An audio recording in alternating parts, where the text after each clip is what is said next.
Hello, everyone. I just woke up from a dream and I came downstairs to read it because it was so vivid in my mind. I'm going to read it to you.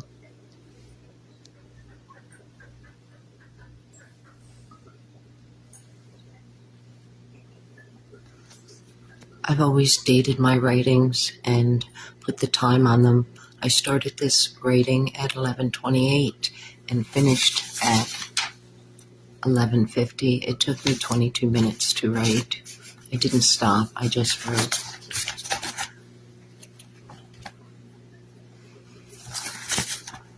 In my dream, my children had turned away from me and joined their father. They acted towards me as he did. They hated me. In my home, they were all saying terrible things to me. I felt trapped and so hated and had to leave, and I left on foot. I left weeping with nothing but my phone. There was a terrible snowstorm outside. I had nowhere to go. A young man with blonde hair and blue eyes stopped in a car to help me. I got in his car.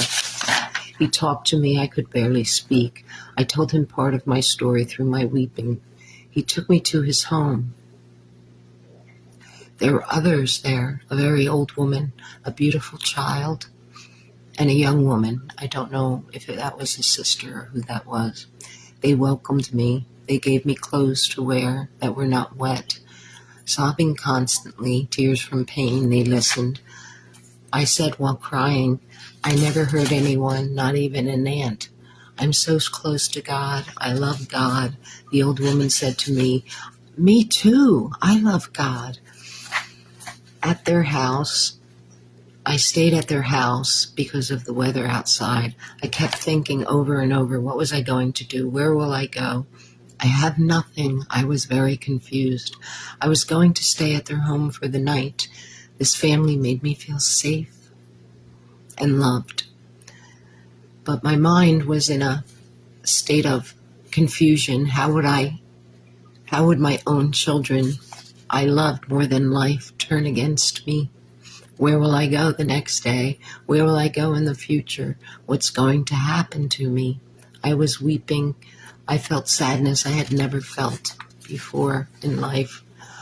I felt so much love in their home, the way they connected and cared about each other, the way they spoke to each other and understood each other.